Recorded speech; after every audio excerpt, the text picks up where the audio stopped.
بسم اللہ الرحمن الرحیم. پروگرام ہے انسائٹ اور میں ہوں آپ کا میزبان سلیم بخاری. ناظرین، آج ہم ایک ایسے موضوع پر گفتگو کرنے جا رہے ہیں جس پر پچھلے دنوں میں کچھ بہت زیادہ گفتگو نہیں ہوئی ہے، لیکن جب یہ مسئلہ انسانی حقوق کی خلاف ورزی کی حدوں سے بھی آگے بڑھ گیا تو پھر اس کے اوپر کچھ آوازیں اٹھنی شروع ہوئی ہیں. پاکستان جو اسلام کا کلہ ہونے کا دعوے دار ہے، جو پاکستان واحد ایسا اسلامی ملک ہے جو نیوکلیر پاور ہے، یہاں لوگوں کی خواہش یہ تھی کہ وہ شاید روہنگن مسلمانوں کی جو تباہ کاری اور بربادی ہو رہی ہے اس میں کچھ زیادہ افیکٹو کردار ادا کرے گا. حکومتی سطح پر کیا ہوا ہے، اس کا جواب تو ہم اپنے مہمان جناب خلیل طاہر سندھو صاحب سے لیں گے، جو صوبائی وزیر ہیں اقلیتی امور کے اور ہیومن رائٹس کے.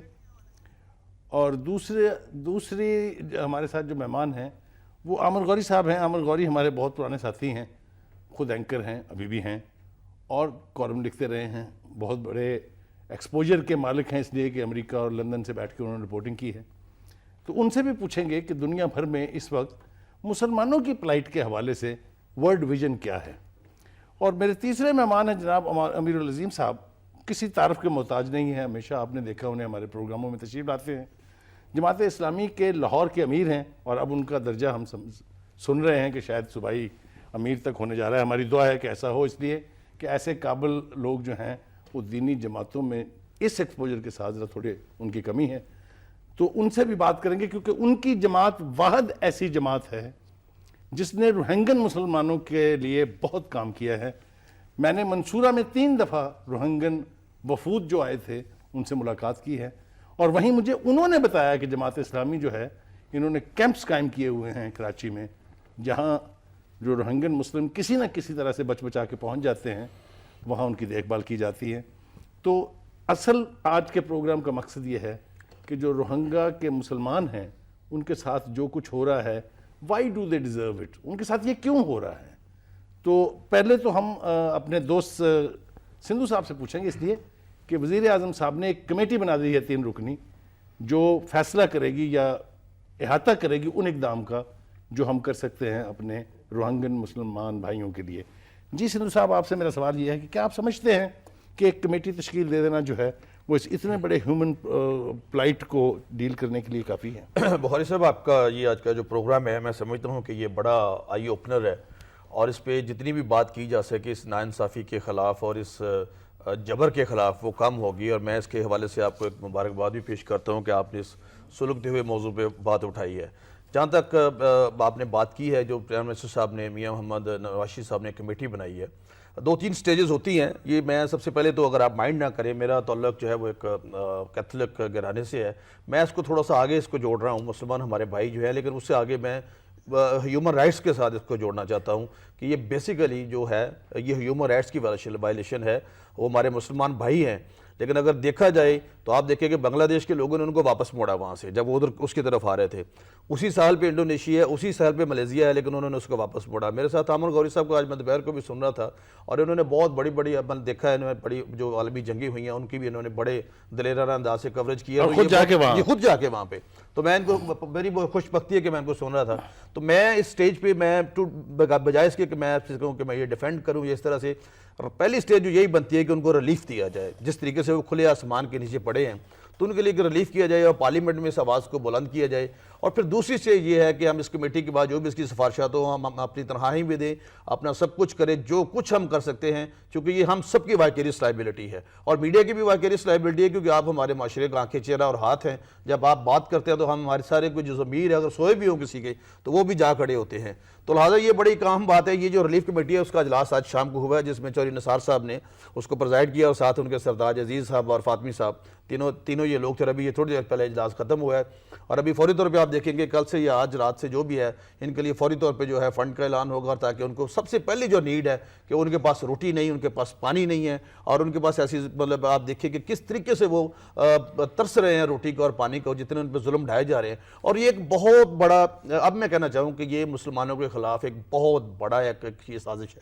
اس کو کہتے ہیں اسلاموفوبیا. آپ کے پاس سندھو صاحب، ہم ناظرین اس سے پہلے کہ ہم امیر العظیم صاحب کے پاس جائیں، ہمیں روٹین میں تو ایک پروگرام کرنا تھا پوسٹ بجٹ، لیکن یہ ایک ایسا ایشو ہے جس نے یہاں پر جتنا ہلچل مچا دی ہے، جتنا یہاں پینک ہے، جتنا دکھ ہے، روہنگن مسلمانوں کے حوالے سے، تو ہمیں اپنا شیڈول چینج کر کے آج ہم ایک ایسے سیٹ پر بیٹھے ہیں جس کی بیک گراؤنڈ میں آپ بجٹ دیکھ رہے ہوں گے، لیکن اس موضوع کو اس لیے چنا گیا کہ ہمارے بھائی اس وقت جن دشواریوں سے دوچار ہیں، جو مشکلات ان کو ہیں، جلد از جلد اس کے لیے کیا کیا جا سکتا ہے، اس کے اوپر بات ہو۔ جی امیر العظیم صاحب، آپ کی جماعت کے حوالے سے میں نے جو گفتگو کی، آپ خود اس کے وٹنس رہے ہیں، میری ملاقات آپ کی موجودگی میں ایک وفد سے ہوئی تھی۔ یہ کنٹریبیوشن جو ہے اس کے اوپر، ایک تو ہم اس پروگرام میں میرے خیال سے میرے ساتھی بھی میرے ساتھ ہیں، اس لیے فخر کر رہے ہیں کہ آپ بھی اس پاکستان کا ایک حصہ ہیں، اور پاکستان کی ایک دینی سیاسی جماعت نے اگر اتنا بڑا اقدام کیا ہے تو وہ مبارکباد کی مستحق ہے، اور ہم اس ضمن میں جس حد تک آپ کے ساتھ جا سکتے ہیں، جتنا ہمارا رول آپ سمجھتے ہو اس میں ہے، اس کے لیے ہم تیار ہیں۔ یہ بتائیے گا کہ یہ جو بے حسی ہے مسلمان ممالک کی، دنیا بھر میں کہیں کچھ ہو جائے ہر ایک کو طرف اٹھ جاتی ہے، لیکن جب سے مسلمانوں کی شامت آئی ہے کسی کے پیٹ میں درد نہیں اٹھتی۔ میں دنیا کی طاقتوں کا حوالہ نہ دے رہا ہوں، نہ دینا چاہتا ہوں، کیونکہ ان سے ہمیں کوئی توقع نہیں ہے، لیکن مسلمان ملک جو اس پوزیشن میں ہیں کہ دکھ تکلیف میں اپنے مسلمان بھائیوں کی مدد کر سکیں، جوئے میں تو وہ ذکی زمانی صاحب جو ہیں وہ 54 ملین جو ہے وہ پاؤنڈ ہار جاتے ہیں، لیکن یہ ضمیر کہاں گیا ہوا ہے؟ ذرا اس کے اوپر تھوڑی سی کھل کے گفتگو کریں۔ دیکھیے، جو تو ہے نا مغرب اور اقوام متحدہ، وہ تو ڈبل سٹینڈرڈ ہے، اس پہ تو ہمیں بات کرنے کی ضرورت نہیں ہے۔ وہ دنیا میں کہیں کسی گدھے اور گھوڑے کی جان کو خطرہ ہو جائے تو وہ آسمان سر پر اٹھا لیتے ہیں، لیکن مسلمانوں کے معاملے میں وہ بالعموم بے حسی اور خاموشی کا مظاہرہ کرتے ہیں۔ جی، معاملہ یہ ہے کہ خود اسلامی ممالک کا تو یہاں پر بھی یعنی عوام کے اندر تو دکھ اور درد کا احساس ہوتا ہے۔ لوگ جب ایک ویژولز دیکھتے ہیں، تصویریں اخبارات میں، ٹی وی پہ، سوشل میڈیا پہ، تو جس چیز کا اظہار ہے وہ گھروں میں اور گلیوں میں اور محلوں میں ہوتا ہے۔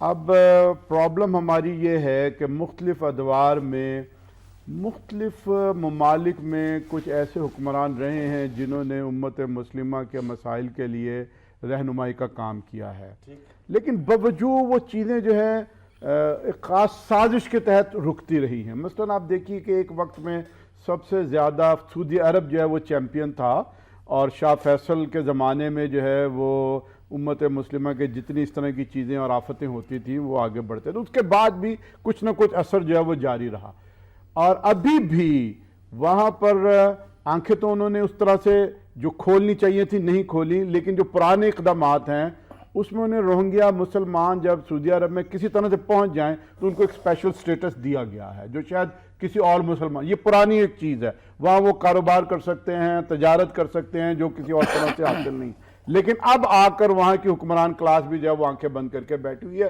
لیکن پچھلی کچھ چیزیں چل رہی ہیں۔ یہ بتائیے گا عظیم صاحب، میں بات کاٹ رہا ہوں، آپ کی معافی چاہتا ہوں، حکومت کو کیسے پریشرائز کیا جا سکتا ہے؟ ہمارے دوست نے جو بات کہی وہ اس حد تک ٹھیک ہے کہ کمیٹی بھی بن گئی، اس کا اجلاس بھی ہو گیا، لیکن یہ اتنی تاخیر کیوں ہوئی؟ یہ اس میں دو وجوہات ہیں۔ ایک تو یہ ہے کہ ایک عرصے سے امت مسلمہ پہ مشکلات در مشکلات ہیں، ایسے ہے کہ جیسے تسبیح کا کوئی یعنی دھاگا ٹوٹ گیا ہے اور وہ بکھرتی جا رہی ہے ایک ایک دانہ، ہم کس دانے کے پیچھے جائیں اور کس دکھ کو جو ہے نا وہ روئیں۔ تو یہ جو اتنا زیادہ جو چیزیں ہو رہی ہیں کہ کبھی روہنگیا مسلمان، کبھی کشمیر کے مسلمان، کبھی افغانستان، عراق کے اندر، شام کے اندر، بوسنیا کے اندر، یہ جو سینٹرل ایشیا کے اندر جو ہڑپ کر گیا ہوا تھا، یہ ساری چیزیں ایسی ہیں کہ جب حکمران دیکھتے ہیں کہ ہم کس کس چیز کے لیے جو ہے نا وہ آگے بڑھیں اور کام کریں، تو ایک سبب تو یہ پھر بھی کسی ہے، چیز کے لیے بھی نہیں آگے بڑھتے، ظاہر ہے وہ کسی چیز کے لیے بھی نہیں آگے بڑھتے اور لپ سروس کر کے جو ہے نا وہ پیچھے ہٹ جاتے ہیں۔ میں آتا ہوں واپس آپ کے پاس۔ عامر، آپ سے میرا سوال بہت ہی مختلف نوعیت کا ہے، جیسا کہ امیر العظیم صاحب نے کہا، سندھو صاحب نے بھی کہا کہ آپ نے تو دنیا کے یہ سارے منظر جو ہیں بہت قریب سے خود دیکھے ہوئے ہیں، بوسنیا کے حوالے سے، سربیا کے حوالے سے، پھر لبنان میں جو کچھ ہوا وہ سب کچھ آپ نے، سیریا میں جو کچھ ہو رہا ہے یہ آپ نے قریب سے دیکھا۔ مجھے یہ بتائیے گا کہ جو ہماری مسلمان آرگنائزیشنز ہیں لائک OIC، عرب لیگ، یونائٹڈ نیشن، اور اس کا ذکر آپ ضرور کیجئے، مجھے تو اپنے جو ہماری مسلمانوں کی جو ہیں ان کی خاموشی اور بے حسی جو ہے اس کو ذرا تھوڑا سا میرے ناظرین کو سمجھائیں کہ کیوں ہے؟ وہ اس وجہ سے ہے کہ بخاری صاحب جو OIC کے اندر جو لوگ بیٹھے ہوئے ہیں وہ بھی تقریباً وہی کام کر رہے ہیں جو لیڈر کر رہے ہیں۔ یہ سارا جو ہے یہ چائے کافی اور لوٹ مار کا کام ہے۔ اگر لیڈر وہ کر رہے ہیں تو انہوں نے جو لوگ بھیجے ہیں اس آرگنائزیشن میں، تو پنجابی کے اندر اگر ہم اس کو استعمال کرنے کہ جو لوگوں نے مذاق اڑایا ہوا ہے، انہوں نے کہا OIC کا مطلب آمدن سسٹم پر خاص نہیں، انہوں نے کہا OIC، وہ بولی نہیں، وہ چپ کر کے بیٹھی رہی۔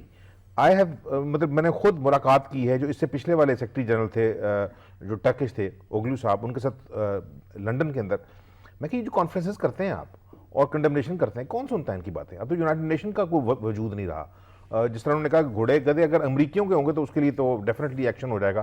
لیکن سر اس ایشو کے اندر جو میرا بڑا یہ سمجھے پین ہے وہ یہ ہے کہ وہ تمام لوگ جن کی عمر 40 سال سے زیادہ ہے پاکستان کے اندر، جس میں نواز شریف صاحب بھی شامل ہیں، جس میں چودھری نثار بھی شامل ہیں. ایک تو ان کے ضمیر کو جگانے کے لیے کوئی پروگرام کرنے پڑتے ہیں تو ان کا ضمیر جاگتا ہے. جب ضمیر جاگتا ہے تو پتہ لگتا ہے کمیٹی بن جاتی ہے جو اپنی سفارشات مرتب کر کے دے گی. جتنے لوگ 40 سال سے بڑے ہیں پاکستان میں اور 70 سال سے چھوٹے ہیں، ان کو یاد رکھنا چاہیے کہ ان روہنگا لوگوں میں بہت سارے ایسے لوگ ہیں جو ٹیکنیکلی پاکستانی رہے ہیں. اس لیے کہ جب وہاں سے نکلے تھے جس کو یہی بڑی وجہ تو نہیں ہے ان کے ساتھ اس ظلم و ستم کی؟ نہیں، وجہ یہ ہے سر، جو اوریجنل ہے وہ اس میں یہ ہے کہ جو 2 چھوٹے چھوٹے ایریاز ہیں اس کے اندر جو بالکل آپ سمجھیے ٹپ ہے اس کی میانمار کی، اس کے اندر وہ تمام لوگ جو یہاں مسلمان رہتے ہیں، اراکان کا جو ایریا جس کو بعض لوگ جو ہیں وہ رخان کہتے ہیں، انہوں نے 1948 کے اندر اسی اصول کے طور پہ جس طرح پاکستان اور انڈیا بنا تھا، انہوں نے کہا تھا کہ جناب ہمارا علاقہ جو ہے وہ پریڈامنیٹلی مسلم ہے، ہمیں ایک علیحدہ اسٹیٹ دے دیں. برطانوی راج وہاں سے فارغ ہو رہا تھا، وہاں چونکہ ان کی تعداد کم تھی، وہ اتنے پڑھے لکھے نہیں تھے، ان کو تعلقات برطانیہ کے ساتھ ویسے نہیں تھے، ان کی بات نہیں مانی گئی. لیکن اس کے باوجود اس وقت بھی یہ جو روہیجا مسلمان ہیں جن کو ہم روہنگا بھی کہتے ہیں، ان کے لوگ جو ہیں پہلا جو ان کا صدر تھا اس کے ساتھ اس کی حکومت کے باقاعدہ ممبر رہے ہیں. یہ تو مسئلہ یہ ہوا ہے کہ سر 1979 کے بعد اسپیشلی ایرانین ریولوشن کے بعد اس پورے علاقے کے اندر یہ جس طرح سے ایک مذہب کا یا مذہبی گروپس کا ہم نے عروج دیکھا ہے، اسی طرح وہ لوگ جو گیروے کپڑے پہن کے یا لال کپڑے پہن کے پھرتے ہیں اور ساری دنیا میں جانے جاتے ہیں کہ بڑے پرامن ہیں بدھسٹ، اور ان کے جو ملا ہیں منک، یہ ان کا پھیلایا ہوا گند ہے جس میں انہوں نے کہا جی کہ 1 ملین یعنی 53 ملین کی اب ملک ہے، اس میں 1 ملین مسلمان ہیں، اگر ان کو نہ روکا گیا، ان کو مارا نہ گیا، مطلب ان کی نسل کشی نہ کی گئی تو یہ شاید سارے کل کو، اور اس کی وجہ سے عامر غاری بہت اعلیٰ بات آپ نے کہی ہے کہ یہ جو گیروے کپڑے پہن کے جو اپنے آپ کو مونک کہلاتے ہیں، یہ بنیادی طور پر اس سے بھی بدتر نسل کے ٹیررسٹ ہیں جس کے لیے تمام مسلمانوں کو گالی دی جاتی ہے. اس کے اوپر بات کریں گے، واپس آئیں گے تو اپنے تینوں مہمانوں سے.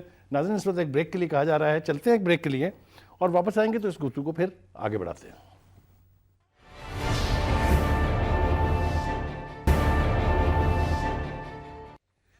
ویلکم بیک ناظرین. گفتگو جو ہے وہ اپنی مرضی سے ہی خود ہی آگے اپنا راستہ بنا رہی ہے. میں آپ سے یہ پوچھنا چاہتا ہوں سندھو صاحب، یہ فرمائیے گا کہ پوپ جب کوئی بیان جاری کرتا ہے، ویٹیکن سے جب کوئی ایک یعنی آواز اٹھتی ہے، جی اس کا بھی دنیا بھر میں کافی اثر ہوتا ہے. جی بالکل. پوپ کو آپ کا خیال نہیں ہے کہ اس ایشو کے اوپر کچھ نہ کچھ کہنا چاہیے تھا؟ جی فرینکلی میں بڑا اوپنلی اس بات پہ کہوں گا کہ ابھی تک میں آئی ایم آلسو مطلب سرپرائز کہ ابھی تک اس پہ اسٹیٹمنٹ کیوں نہیں آئی. حالانکہ ادروائز ہوتا نہیں ہے، کیونکہ جب تک کیریکیچرز کا ایشو آیا سب سے پہلے پوپ صاحب نے اسٹیٹمنٹ دی. کوئی بھی ایسا ایشو آتا ہے لیکن اس کو اس طرح سے کچھ لوگوں نے ایک عامر صاحب میرے سے ایگری کریں گے، کچھ لوگوں نے اس کو گڈمٹ کر کے بھی پیش کیا، انہوں نے اس کے خلاف ایک پروپیگنڈا باقاعدہ کیا. یہ جو اپنا بدھ مت ہے کہ یہ جو پرانی تصویریں ہیں یہ وہ دکھا رہے ہیں، اس طرح سے کر کے انہوں نے اس کو کرنے کی کوشش کی. تو میں آپ کی بات سے 100% بخاری صاحب آپ سے ایگری کرتا ہوں. فریڈم آف پریس پہ بات کر لیتے ہیں. پوپ فلسطین کے پلائٹ پہ بھی ایون کیریکیچرز پہ انہوں نے کہا جی کسی کو حق نہیں ہے کہ مطلب یہ مطلب ہمارے ساتھ، لیکن اس ایشو پر اب تک ان کی خاموشی ہے، حالانکہ وہ غیر ملکی دورے پر ہیں. نہیں، لیکن انہوں نے میرے خیال بخاری صاحب ابھی تک یہ جو ایشو ہے نا اس کو باقی لوگ تو پریزنٹ کر رہے ہیں، ان کے جو اپنے لوگ ہیں نا وہ بیچارے اس موت اور یہ جو بے بسی کی کشمکش ہے ان کا کوئی اس وقت ایسا لیڈر نہیں ہے جو اپنی آواز اٹھا سکے. جو برما کی اپنی لیڈر تھی سوچی جو ہے، دیکھیں نا وہ مطلب نوبل انعام یافتہ ہیں، اور یہ کہنا کہ اگر وہ ان کی بات کریں گی تو ان کا کیس خراب نہ ہو جائے چونکہ ان کے جرنیلوں کے ساتھ تعلقات اچھے نہیں رہے. نہیں، میرا خیال ہے وہ آنے والے الیکشن کے لیے پہلے تیاری کر رہی ہیں کہ وہ اتنی چھوٹی جو مائنورٹی ہے اس کے ساتھ کہیں کھڑے ہو کے اوور آل اپنے چانسز لوز نہ کر دیں. آنیسٹ ود یو، میں اور آپ ہمیشہ اس کی سوچی کی بات کرتے رہتے تھے، میرے دل میں ان کی عزت کم ہوئی ہے. I don't know about you, I don't know how about everybody else feels کہ اتنی بھاری بھرکم آواز وہاں سے وہ اس ایشو پر نہ بولے صرف اس لیے کہ انہیں کچھ ایسی نقصان نہ پہنچ جائے. تو پھر ہم انسان تو نہ ہوئے، we are robots. جی آپ یہ بتائیے کہ یہاں جو آپ اقلیتیں ہیں، بڑی یعنی بھاری تعداد ہے ان کی یہاں، ان میں کیا فیل ہے ان روہنگن مسلمان؟ اور ہمارے درمیان تو جی بہت زیادہ گہرا صدمہ اور دکھ، اور آج آپ دیکھیں کراچی میں، لاہور میں جماعت اسلامی کے ساتھ مل کے آج کراچی میں جتنے ہمارے ننز ہیں اور پریسٹ ہیں، کیتھولک پریسٹ اور دوسرے جو پروٹسٹنٹ پریسٹ ہیں، انہوں نے سب نے مل کے مظاہرہ کیا جماعت اسلامی کے ساتھ مل کے، ایون وہاں پہ کم از کم پاکستانیت کا تو تقاضا یہ مطلب ایک آواز ہو. آج کے ابھی میں نے خود اپنے آنکھوں سے دیکھا ان کے ساتھ مل کے کراچی میں مظاہرہ. اور ہم بیسیکلی یہ دیکھیں یہ ایک ایسی سازش ہے کہ اس سے ہم آنکھیں نہیں چڑا سکتے کسی صورت میں بھی جی، جتنا بڑا ظلم ہو رہا ہے. لیکن میں عامر غوری صاحب کے بات سے اتفاق کرتا ہوں کہ یہ بیچارے اس وقت بیچارے وہ لیڈرلیس قوم بنے ہوئے ہیں کہ ان کے آگے بولنے والا کوئی بھی ان کے آواز بننے والا تیار نہیں ہے. کہ سارے جو ملک ہیں، اگر یہ 54 ملک ہیں OIC کے، یہ جو پروسیجر ہے اپنا اقوام متحدہ کا، میں اس کا چونکہ میں نے وہاں سے انٹرنیشنل ڈپلوما میرا اپنا UN سے، یہ اگر چاہیں تو یہ بہت جلد ریکوزیشن دے کے یہ فوری طور پہ میٹنگ بلوا سکتے تھے. 54 کنٹریز ہیں، لیکن کسی نے آواز ہی نہیں کوئی اٹھائی اس بات پہ جی، سارے بالکل خاموش ہیں اس بات پہ. انٹرنیشنل اسپیکٹس جو ہیں میں اس کے اوپر آپ کے پاس واپس آؤں گا. میں امیر العظیم صاحب کے پاس جانا چاہتا ہوں. امیر العظیم صاحب مجھے یہ بتائیے گا کہ کیا جماعت کی طرف سے کوئی کوشش ایسی ہے کہ جو دینی اور اسلامی جماعتیں ہیں جن کے بہت سارے انٹرنیشنل ایشوز کے اوپر ایک سے ویوز ہیں، کیا ان کو اکٹھا کر کے اس آواز کو اور بھاری بھرکم بنانے کی کوئی کوشش ہے جماعت کے پارٹ پر؟ نہیں کر رہے ہیں ہم، جو مطلب ہمارے رابطے ہیں دینی اور جماعتی ان تنظیموں سے جو مختلف دنیا کے ممالک کے اندر پھیلی ہوئی ہیں، ان کی کانفرنس بلانے کی کوشش کر رہے ہیں. ترکی کو ہم خاص طور پہ کوشش کر رہے ہیں جہاں حکمران ہیں کہ وہ آگے بڑھیں. ملیشیا کے ساتھ بھی ہم نے رابطے کیے ہیں، خود گلف کنٹریز کے ساتھ رابطے کیے ہیں کہ اس پہ انہیں آگے بڑھنا چاہیے. اور اپنے ملک کی لیڈرشپ سے بھی جی اپنے ملک سے بھی کیا ہے، مطالبہ کیا ہے اور گفتگو بھی ہوئی ہے اور اس سے پہلے بھی ہوئی ہے. اور جب کبھی گفتگو ہوتی ہے تو اس کا ایک فوری اثر تو یہ ہوتا ہے کہ چودھری نثار صاحب ایک سٹیٹمنٹ دے دیتے ہیں. دینی تو چاہیے، مطلب وزیر اعظم کو، چلے انہوں نے ان کو آگے کر دیا، پھر کمیٹی بھی بن جاتی ہے. وزیر خارجہ بھی ہیں مثلا نواز شریف صاحب. اچھا یہ مطلب بہت سارے جگہ پر موجود ہیں. لیکن میں آپ کو یہ عرض کرنا چاہوں کہ یہ عمل بار بار ہو رہا ہے. جیسے 1947 میں ذکر ہو گیا، اس کے بعد بھی 2-3 وہاں پر آپریشن ہوئے. ایک 1978 میں آپریشن ڈریگن کیا گیا تھا، اس میں 3 لاکھ روہنگیا مسلمانوں کو جو ہے وہ دھکیل دیا گیا تھا بنگلہ دیش کے اندر. اور اس کی طرح سے آپ دیکھیں کہ بنگلہ دیش کے گھنونے کردار پر تو میں باقاعدہ ایک راؤنڈ پہ رہوں جی انہوں نے گولی چلائی آگے سے جی، ایک دفعہ نہیں، ابھی جب وہ آیا تو ان کو پیچھے. پہلے اس کا جواب میں لے لوں کہ آپ KPK کی حکومت میں باقاعدہ حصہ دار ہیں. آپ ملک بھر کی تمام جگہ پر موجود ہیں. کہ ابھی ہیں آپ یہ بتائیے، آپ مجھے یہ بتائیے کیا ایک ریزولوشن ہم اسمبلیوں کے اندر پاس نہیں کر سکتے ان کی کنڈمنیشن کے لیے؟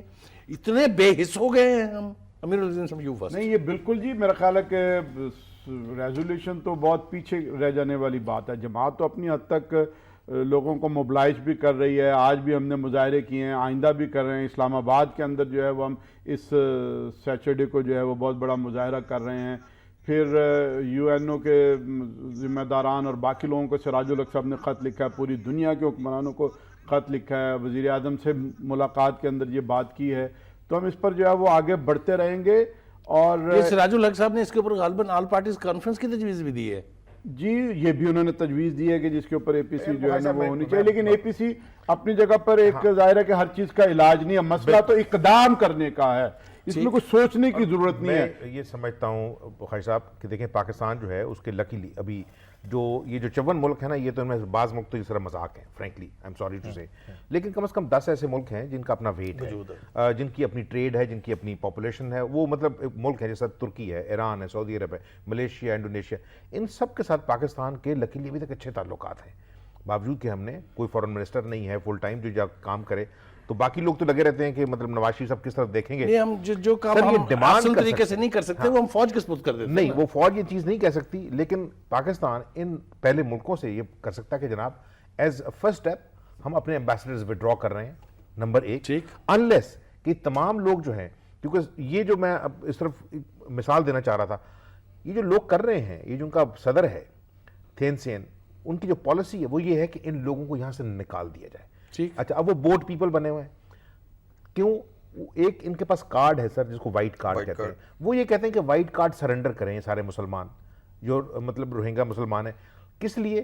کہ اس کے اندر ان کے پاس جو تھوڑے سے بہت رائٹ ہیں وہ ان کو لنک کرتے ہیں ان کی زمین سے، کہ یہ یہاں رہتے تھے، ان کا رائٹ تھا پرائمری ایجوکیشن کا، ایک چھوٹی سی بیسک ہیلتھ یونٹس کا. وہ کہتے ہیں اس کو آپ سرنڈر کریں. کیوں؟ اور کیمپوں میں چلے جائیں. یہ چیز ہم نے دیکھی تھی سر جب میں وار کور کر رہا تھا کوسوو میں. وہ تمام لوگ جو سربیا سے نکالے جا رہے تھے، چونکہ سربیا کو آپ کو یاد ہے کہ مار پڑی تھی بوسنیا کی وجہ سے ٹورڈز دی اینڈ، تو انہوں نے یہ سبق سیکھا. انہوں نے کہا ایسے کریں کہ جتنی آئیڈینٹیفیکیشن پیپرز ہیں یہ ان سے لے لیں. تو وہ جو گاڑیاں آ رہی تھیں کوسوو کی البینیا میں، تو پتہ لگا کسی کے پاس رجسٹریشن نمبر نہیں ہے، کسی پاس گھر کی، وہ ٹوٹل آئیڈینٹی لیس لوگ تھے. کیوں؟ کل اگر یونائٹڈ نیشنز یا کوئی انٹرنیشنل آپریشن ان کو کہے کہ نہیں ان لوگوں کو واپس لینا ہے، ان کو ٹھیک ہے واپس لیں، لیکن ان کو پروو کریں کہ یہ یہاں رہتے تھے. ان کے پاس کوئی تو بڑی خوفناک آپ سازش کی طرف اشارہ کر رہے سازش ہیں. نہیں ہے سر. مسئلہ میں یہی کہہ رہا ہوں، فوری طور پہ جو مسلمان ملک ہیں ان کو یہ کہیں کہ ان میں سے کوئی آدمی کشتیوں میں بیٹھ کے کہیں نہیں جائے گا. یہ تو ان کی خواہش ہے کہ نکل جائیں. یہ آسٹریلیا ان کو لے لے، سعودی عرب لے لے، کوئی لے لے. یہی تو ساری سازش ہے. 10 لاکھ لوگ کوئی زیادہ لوگ نہیں ہوتے. اگر اس میں سے آدھے لوگ نکل جائیں کیونکہ ہماری بات سننے والا نہیں ہے، they will never be able to go back to their homes. تو یہ کہنا چاہیے کہ ہم اپنے ایمبیسڈرز وڈرا کر رہے ہیں. یورپین یونین میں پریشر ڈالیں کیونکہ یورپین یونین اب جو ہے 2013 سے وہ اپنا جو نیکسٹ ٹریڈ ونگ ہے ان علاقوں میں جو کہ چائنا کے انفلوئنس میں تھے، وہاں ٹوٹل خاموشی ہے، وہاں کوئی آواز نہیں اٹھا رہا ہیومن رائٹ کی. تو پاکستان نیڈز ٹو سیٹ. یہ 6-7 میجر ملک ہیں. انہوں نے کہا کہ جناب علی کل کو اگر یہ مشکل کہیں اور پڑی، جو کہ پڑی ہوئی ہے بائی دا وے، انگولا میں پڑی ہے جہاں کہ انہوں نے مسلمان اسلام کو اللیگل قرار دے دیا ہے ایز اے مذہب. انہوں نے کہا کوئی وہاں پریکٹس نہیں کر سکے گا. جو ہمارے ساتھ چائنا کے اندر ہو رہا ہے، جو بھارت کر رہا ہے ہمارے ساتھ، جو اس طرح کی دوسری مثال آپ یہ دیکھ رہے ہیں کہ جو سیریا اور وہاں سے لوگ جو ہیں وہ بھاگ کے لیبیا آتے ہیں اور کشتیوں میں بیٹھ کے جانے کی کوشش کر رہے ہیں اٹلی. اور اب وہاں انہوں نے باقاعدہ ٹاسک فورس بنا دی ہے کہ ان کشتیوں کو کس طرح آنے سے روکا جائے، کیونکہ وہاں پہ بہت بڑی ڈیبیٹ ہے. یعنی یہ تو بہت بدترین قسم کی ہیومن ٹریفکنگ ہے. ہیومن ٹریفکنگ ہے یہ ان لوگوں کے ساتھ. تو دیکھیں نا کیا کیا نہیں ہو رہا. جینوسائیڈ ہے نا جی، نسل کشی میں کا آپ کو یہ ایک بتاؤں طریقہ کہ ہے. ایک بڑی تعداد میں روہنگن مسلم جو ہیں لاز نہیں مانے گی. وہ کہیں گے نہیں ابھی تو تھوڑے سے لوگ مرے ہیں. اچھا دوسری ایک اور چیز ہے، ہم تمام لوگ جو مسلمان کازز کے ساتھ ہیں انہیں بھی کرنا چاہیے کہ فار گاڈ سیک کہ جو فیس بک پہ جعلی تصویریں نہ چاہیں. اس وجہ سے کہ کاز ہمارا کمزور ہوتا ہے. وہ دیکھ رہے ہیں جو لوگ جن کی موت کی تصویریں لگائی ہوئی ہیں وہ لوگ روہنگے نہیں لگتے، نہ صحت کے حساب سے نہ کلر کے حساب سے. وہ جو نمبرز ہیں کہ 40 لاکھ مار دیے ہیں، انہوں نے کہا نہیں 40 لاکھ مرے تو مہربانی کریں ہمارا کاز جو ہے وہ چاہے چھوٹا ہے چاہے بڑا ہے اس کو ویک نہ کریں فیک تصویریں لگا کے. ٹھیک. ناظرین اب دوسری بات جو ذکر کیا تھا امیر العظیم صاحب نے، میں نے اس وقت تو روک دیا تھا انہیں، لیکن میرے خیال سے اس کے اوپر بات کرنے کی ضرورت ہے. بنگلہ دیش کا کردار بینگ اے مسلم کنٹری، جس طریقے سے یہ فوٹیجز اویلیبل ہیں، یہ فوٹوگرافس اویلیبل ہیں. ہم نے اپنے کورسپونڈنٹ کو بھیجا تھا مینول سرفراز کو، وہ گئے تھے خود تھائی لینڈ جا کے، وہاں انہوں نے روہنگن مسلم سے انٹریکٹ کیا ہے.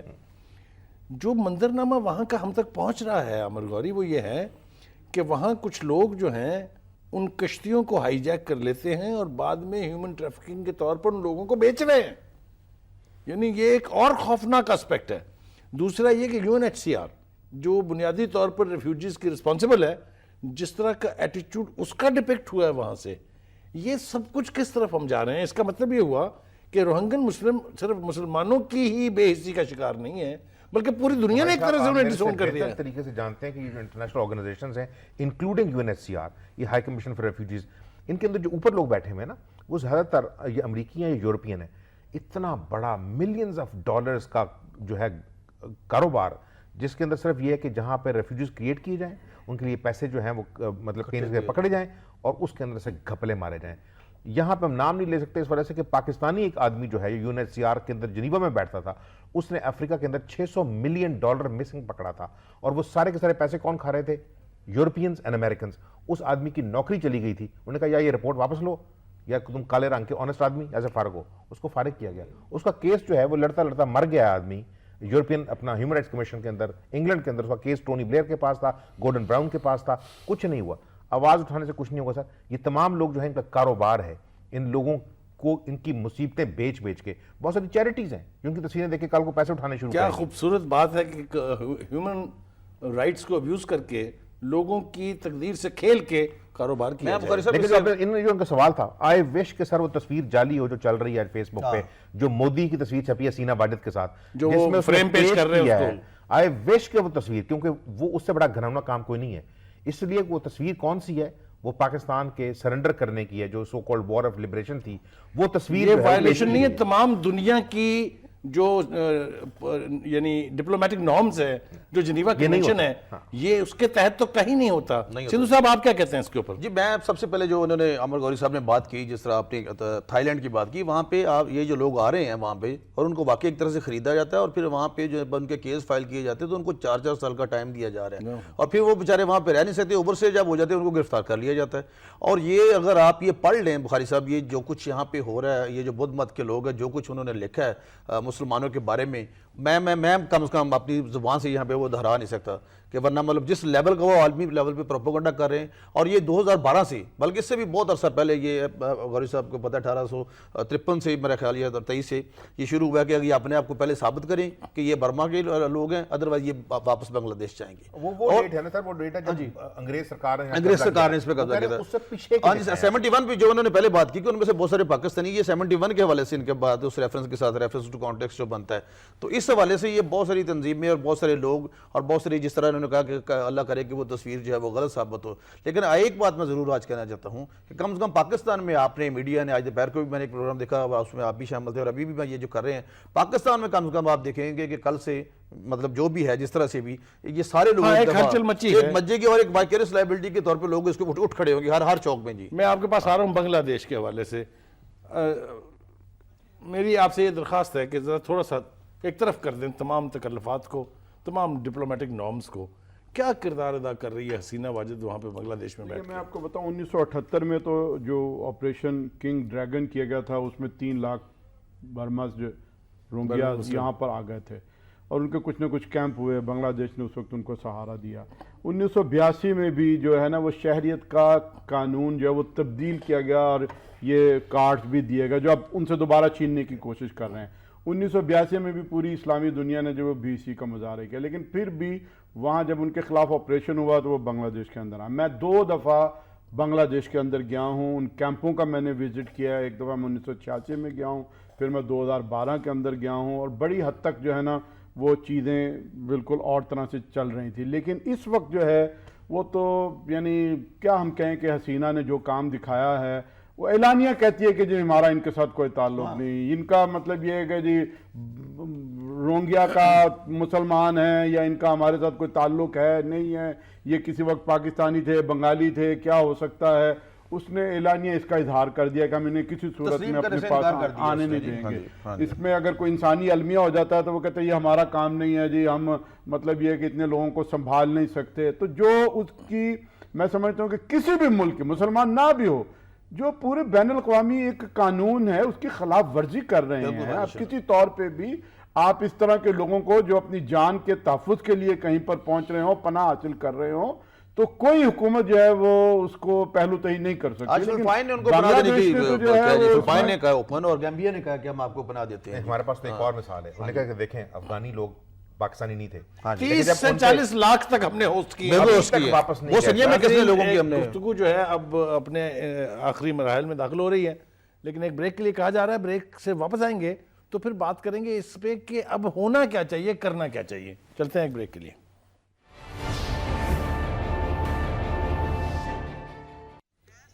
ویلکم بیک ناظرین. پروگرام کا اب آخری مرحلہ شروع ہے. ہم کوشش کریں گے کہ اس وقت یہ بات کی جائے کہ اب حکومت کو کیا کرنا چاہیے، ہمیں کیا کرنا چاہیے اور میڈیا کو کیا کرنا چاہیے. تو میڈیا کی گفتگو کے لیے سب سے پہلے چلتے ہیں عامر غوری کے پاس. عامر، یہ بتائیے کہ اس معاملے کو اچھالنا تو خیر از اے بیڈ ورڈ، اس کو ہائی لائٹ کرنے کے لیے، اس کو لوگوں کے گراس روٹ لیول تک پہنچانے کے لیے تاکہ ایک دکھ جو ہے وہ بنیاد بنے، پروٹیسٹ کی کہہ لیں آپ، احتجاج کی کہہ لیں آپ، یا ہمارے حکمران جو ہیں ان کو تھوڑا سا جگانے کی، میڈیا کا رول بتائیں کیا ہونا چاہیے. اس میں بخاری صاحب مجھے تھوڑی سی جو شرم ہے پاکستانی میڈیا کا جو کردار ہے اس وجہ سے کہ پاکستانی میڈیا جو ہے وہ پاکستانیوں کو تو ڈیفینیٹلی اکٹھا کیا ہے اس نے جو پاکستان کے اندر ایشوز ہیں، لیکن انٹرنیشنل ایشوز کے اوپر پاکستانی میڈیا جو ہے وہ کمپلیٹلی کلولیس رہتا ہے. اس کے پاس نہ اپنے کورسپونڈنٹس ہیں، نہ اس کی اپنی کوشش ہوتی ہے کہ دنیا کے اندر جہاں پہ کیپیسٹی کا معاملہ ہے، کیپیسٹی کا معاملہ نہیں سر، انٹینشن کا معاملہ ہے، انٹینشن کا معاملہ ہے. اس لیے کہ ان کا یہ کام نہیں ہے کہ وہ اپنے کورسپونڈنٹس کو ایسی جگہوں پہ نہ بھیجیں.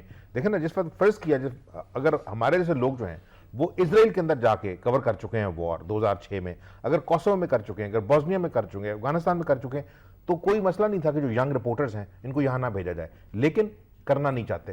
اتنا زیادہ اندر کا جو ہے اس کے لیے تو شکیل الرحمان ہونا بہت ضروری ہے نا. آپ دیکھیں نا, شکیل الرحمان ہوں یا سلمان اقبال ہوں یا کوئی ہوں, سارے لوگ جو ہیں وہ جو نیوز ٹیمز کے, دیکھیں مالکان پہ بات نہیں آتی, جو نیوز ہیڈز ہیں نا یہ ان کی رسپانسبلٹی, مالکان نے کبھی نہیں روکا کہ اگر نہ کرنا چاہیں. جو نیوز ہیڈز ہیں ان کا مجھے لگتا ہے ویژن صرف یہ ہے کہ بھائی جان صبح اٹھیں اور 4 رپورٹ بلائیں جو ہیں سیاستدان اور ان سے ڈسکس کریں کہ پاکستان کے اندر اسکوٹر کی قیمت کتنی ہونی چاہیے. یہ چیز نہیں ہے.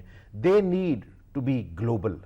اگر یہ دنیا گلوبل ولیج ہے تو ولیج کا بس اس لیے ہم استعمال کرتے ہیں, ہم گلوبل ٹاؤن نہیں کہتے, ہم گلوبل سٹی نہیں کہتے. دیٹ مینز کہ ہمیں پتہ ہے اس دنیا میں چودھری کون ہے اور کمی کون ہے, ایشو کیا ہے, ٹھیک ہے نا. تو اگر فرض کہ ہمارے ایشو جڑے ہوئے ہیں اور مسلمانوں کے جڑے ہوئے ہیں سر, اس وجہ سے کہ یقین کریں جس طرح وہ جو یہ لفظ کہنے سے مطلب سندھو صاحب ہو سکتا ہے چونکہ سیاسی آدمی ہے, وہ لفظ یہ ہیں جو ان کی کیمپین ہے 969, اس کا جو ہیڈ ہے بدھسٹ, اور شرم کی بات یہ ہے کہ بدھسٹ ہو کے وہ رابطہ جوڑتے ہیں اس آدمی کے ساتھ, بدھ مت کے ساتھ جہاں سے یہ شروع ہوا ہے امن کی بات کرنے والے, لیکن ان کے الفاظ یہ ہیں کہ ہم کسی کے ساتھ بھی رہ سکتے ہیں لیکن ایک پاگل کتے کے ساتھ نہیں رہ سکتے. These are the words he has used. اس کے اوپر ساری دنیا خاموش ہے. تو اگر مسلمانوں نے مسئلہ اٹھانا ہے تو پھر پاکستان کا جو میڈیا ہے اس کو یہ کام جو ہے وہ خود سٹارٹ کرنا پڑے گا. ان کو جو ہے وہ کورسپونڈنٹس بھیجنے پڑیں گے. اگر وہ ویسے بھی ہائی سیز پہ تیرتے پھر رہے ہیں تو کشتیاں لے لیں کہیں سے, اتنے پیسے نہیں لگیں گے. وہ ہائی سیز کے اوپر ہیں, آپ کو کسی فوج کے ساتھ نہیں لڑنا پڑے گا. ان کا کام صرف یہ کہ ان کو نکال رہے ہیں باہر. اس سے سستا سولوشن یہ ہے کہ جو کچھ امیجز آپ کے سامنے آ رہے ہیں ان کو بنیاد بنا کے آپ یہاں پر اس پر بات کریں, اس پر لکھ کے. یا اگر آپ کے دیکھیں نا جس وقت آپ لیتے ہیں سروس, روئٹر سے لیتے ہیں, AFP سے لیتے ہیں, کسی سے لیتے ہیں, انہیں کہیں یہ ہماری ڈیمانڈ ہے. آپ جو ہمارے سے ملینز آف ڈالرز کما رہے ہیں یا ہنڈریڈز آف تھاؤزنڈ ڈالرز کما رہے ہیں, وہ کرتے ہیں آپ کے اسائنمنٹ کے اوپر سٹوریز کرتے ہیں, وہ بالکل بھیج دیں گے تاکہ پتہ لگے دنیا کو. دیکھیں نا یہاں سے جو چیزیں, یہاں ساری دنیا کے ایمبیسڈرز بیٹھے ہیں, جب ان کو پتہ لگے کہ یہ چیز ڈسکس ہو رہی ہے وہ رپورٹیں لے کے بھیجتے ہیں کہ جناب یہ ایشو جو ہے اس ریجن کے اندر. یہ جو 2 ہمارے ضعیف العمر فارن آفس کے کرتا دھرتا ہے, سرتاج عزیز صاحب ہے یا فاطمی صاحب ہے, ڈو یو تھنک کہ کوئی ڈپلومیٹک افینسو جو ہے وہ بھی مددگار ہو سکتا ہے اس ایشو کو؟ ساری زندگی تو آپ کو یاد ہوگا جس وقت تک ان کو فارن منسٹر نہیں بنایا گیا تھا, ان کا کام جو ہے فائنانس کر رہا ہے, یہ انٹرنیشنل فائنینشیل انسٹیٹیوشنز میں کام کرتے رہے ہیں. میرا خیال ہے ان کا جو ہارٹ ہے نا وہ ڈپلومیسی میں نہیں ہے سرتاج عزیز صاحب کا. نہ ان کا جب ہارٹ نہیں ہے تو ان کا مائنڈ تو پتہ نہیں کہاں پہ ہے. 80 سال سے 84 سال کے وہ ہو چکے ہیں بابا جی. میرا خیال ان کو 1 نہیں 2 دفعہ ریٹائر ہو جانا چاہیے تھا. انہیں کسی ایسی منسٹری کا وہ چارج دے دیں جو اتنی عمر کے مسائل کے بارے میں جو ہے. فاطمی صاحب کا بھی یہی حال ہے, وہ بھی فاطمی صاحب ایک ریٹائرڈ آدمی ہے سر, وہ مطلب دیکھیں نا he is looking for that opportunity. But he is retired, he is not retarded, so he should have میرا خیال ہے یہاں پر میرا خیال ہے, میری ایسٹیمیشن ہے کہ میاں نواز شریف جو ہیں وہ 2 چیزوں میں کسی پہ ٹرسٹ نہیں کرتے, اور وہ اس کا انٹرنل ڈائنامک ہے. ان کو سب سے پتہ ہے کہ ان کا جو اصل پھڈا ہے وہ پاکستان کی فوج کے ساتھ ہے, سیاسی طور پر نہیں ہے. تو وہ نہ تو فارن منسٹری کسی کو دینا چاہتے ہیں, وہ ڈائریکٹ تعلقات اپنے رکھنا چاہتے ہیں, اور نہ ڈیفنس منسٹری ان کو دی ہوئی اپنے انتہائی قریبی آدمی کو, تاکہ بھجن یہ معاملات اندر رہیں. جناب سندھو صاحب آپ ذرا بتا دیجیے گا مجھے کہ اب جہاں جو اقلیتیں ہیں, جو اقلیتوں کے نمائندے ہیں, جو اقلیتوں کی تنظیمیں ہیں, آپ سمجھتے ہیں کہ کوہرنٹ طریقے سے ایک دوسرے کے ساتھ مل کے وہ آواز جو ہے اس کے اوپر اٹھاتی رہیں گی؟ جی بخاری صاحب, اس کے علاوہ حل ہی کو نہیں ہے اور چارہ کو نہیں ہے. ریسنٹلی پوپ صاحب نے جو بیان دیا ہے کہ جس کو جو نیئرسٹ بارڈر ہے, جو اگر وہاں پہ لوگ آ جاتے ہیں, چاہے اٹلی ہے, چاہے فرانس ہے, چاہے جرمنی ہے یا پولینڈ ہے, تو وہاں پہ ان کو پناہ دینی چاہیے. اور دس از انٹرنیشنل لا, یہ یونیورسل لا ہے یہ, کہ ان کو پناہ دینی چاہیے. نمبر 2, میں غاری صاحب کی بات کو تھوڑا سا آگے بڑھانا چاہتا ہوں, اگر آپ مجھے آدھا منٹ دیں, کہ یہ جو 969 ہے نا جی, یہ ایک ان کی باقاعدہ موومنٹ ہے 786 کے خلاف.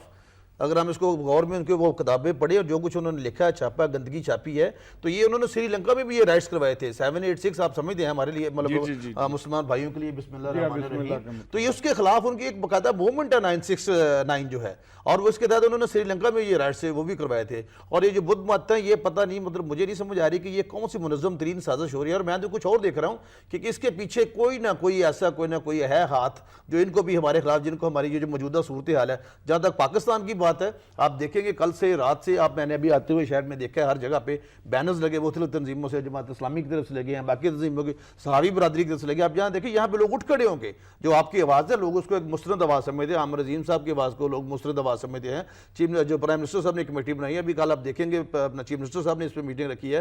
ہم نے اپنے طور پہ بھی ہیومن رائٹس منسٹر, اپنے طور پہ تمام منسٹرز کو میں جب ہی جا کے جو ای میلز ہے وہ کر کے پھر یہاں پہ آیا ہوں, تاکہ میں یہاں پہ آپ کو ایویڈنس دے سکوں کہ یہ ہمارا ملک ہے. لیکن جو ان لوگوں کے ساتھ ہو رہا ہے, ہم ایک بات میں پھر آخر میں ضرور کہنا چاہتا ہوں کہ اس کو ہم مسلمانوں کے ساتھ ساتھ اس کو ہم انٹرنیشنل لیول پہ, یونائٹڈ نیشنز, امریکہ, اور اس کے علاوہ جتنے باقی ہماری سب سے بڑی ہماری جو ہے ہیومن رائٹس کونسل ہے جو 47 کنٹریز پہ مشتمل ہے UN کی, وہاں پہ اس کو جا کے ابھی فوری طور پہ اس کا اجلاس آنے والا ہے, وہاں پہ اٹھایا جائے, اور بلکہ اس کو وقت سے پہلے سیکورٹی کونسل کے حوالے سے 54 اسلامک کنٹریز جو ہیں, اور اس کے علاوہ انڈونیشیا اور ملائیشیا بالکل پڑوسی ملک ہیں, ان کو چاہیے کہ لوگوں کو اپنا دیں. جی آپ دیکھیں جی, ہماری تو ضرورت یہ ہے کہ رائے عامہ کے اندر آواز جو ہے وہ آگے پھیلے اور پوری اسلامی دنیا کے اندر پہنچے. کم از کم جو مسلمان حکمران ہیں جو بے حسی کے کفن اوڑھ کر بے غیرتی کی قبروں میں دفن ہیں, انہیں ہم ایک دفعہ زندہ کریں.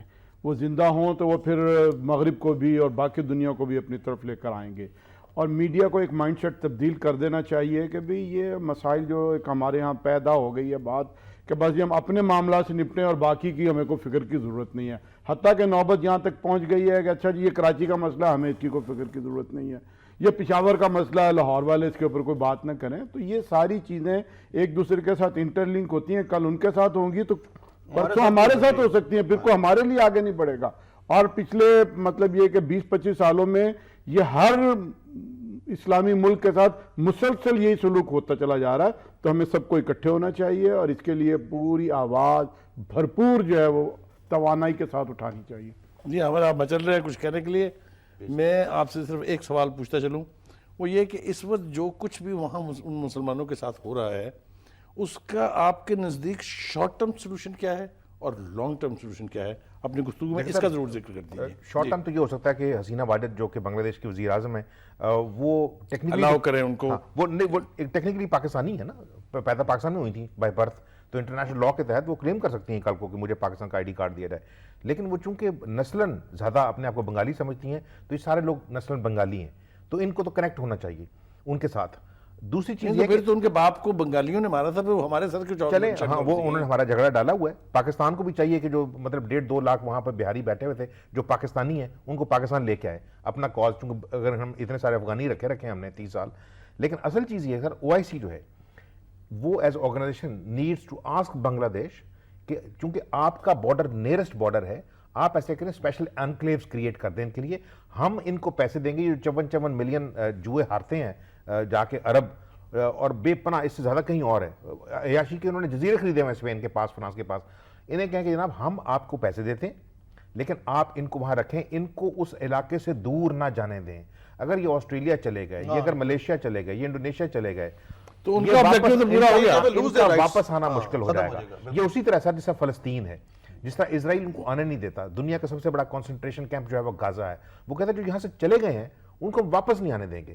دس is exactly what is being done to Muslims, کہ آپ علاقہ چھوڑ کے نکل جائیں, کوئی نہ کوئی آپ کو لے لے گا, آپ ریفیوجی بن جائیں گے, آپ کی زندگی شروع ہو جائے گی. یہ نہیں ہونا چاہیے بیکاز برما کا آبجیکٹو تو پورا ہو جائے گا نا, میانمار کی حکومت کا آبجیکٹو تو پورا ہو گیا. تو چیز ہم نے ہونے نہیں دینی. یہی تو ہم آواز اٹھا رہے ہیں کہ پاکستان جو ہے OIC کو کہے کہ جناب یہ جو پتہ نہیں سفارشات کیا بنی ہیں وزیر اعظم صاحب کی جو کل سامنے آئیں گی, لیکن اگر کوئی ایسی سفارش ہے, کنڈمنیشن کوئی چیز نہیں ہے سر آج کے دور میں. صحیح بات ہے. انہیں کہ ایکشن, پہلے ایکشن کے طور پر جیسے میں نے پہلے کہا کہ ٹوٹلی انہیں کہیں کہ جی اگر یہ چیز نہیں ہوتی, نمبر 1 کہ ان کو اس ملک سے نہیں نکالا جائے گا, یہ جتنے بوٹ پیپل جس طرح اپنے ویتنامیوں کی طرح بنا دیے ان کو واپس آنے دیا جائے, ہم ان کا خرچہ برداشت کر لیتے ہیں. سیکنڈلی اگر آپ یہ نہیں کرتے تو as a first step all Muslim ambassadors will be pull back from Myanmar, اور یہ اسٹرانگسٹ میسج ہوگا چائنا کے ساتھ. اور پھر یہ کہ جو آپ نے پہلے کہا تھا کہ یورپی یونین پہ پریشر ڈالا جائے. جی بالکل ڈالا کہ جائے, آپ آئسولیٹ کریں اس کو. بلینز آف ڈالرز کی ان کے ساتھ ہمارے تعلقات ہیں. چائنا جو کھل رہا ہے, چائنا کا ڈائریکٹ انفلوئنس ہے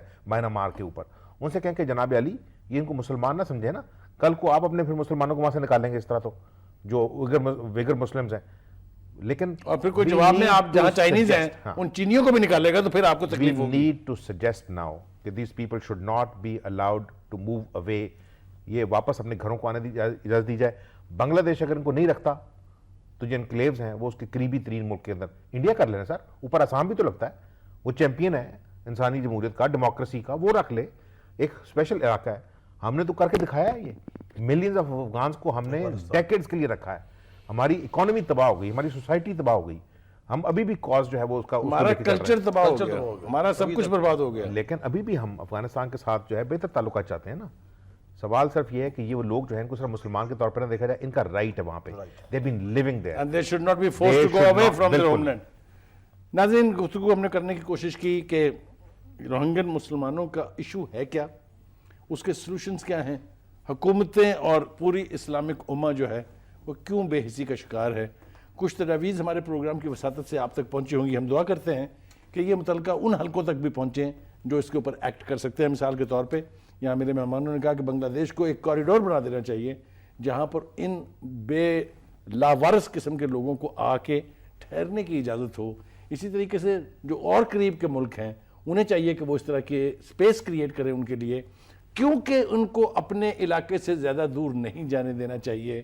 اگر ایسا ہوا, اگر ایسا کیا گیا تو یہ میانمار کی حکومت کی وہ بدنیتی جو ہے اس کو ایک طرح سے تکمیل دینے کی کوشش ہوگی کہ وہ چاہتے ہیں کہ وہاں سے روہنگن مسلمانوں کا نام و نشان تک مٹ جائے. ہم توقع کرتے ہیں کہ پاکستان کی حکومت اور وزیر اعظم نے جو کمیٹی بنائی ہے وہ جلد ایسے اقدامات کریں کہ روہنگن مسلمز کو وہاں سمندر پر تیرتے ہوئے یہ احساس ہو کہ اس دھرتی پر, اس سرزمین پر ایک قوم ایسی بھی ہے جنہیں ان کا درد محسوس ہوتا ہے اور اس درد سے وہ چلاتے ہیں اور ہماری مدد کو آتے ہیں. ناظرین, پروگرام کا وقت ختم ہونے جا رہا ہے. میں اپنے مہمانوں کا بہت شکر گزار ہوں کہ انہوں نے اپنے خیالات جو ہیں وہ ہمارے ساتھ شیئر کیے. اپنے میزبان سلیم بخاری کو اجازت دیجیے. اللہ حافظ.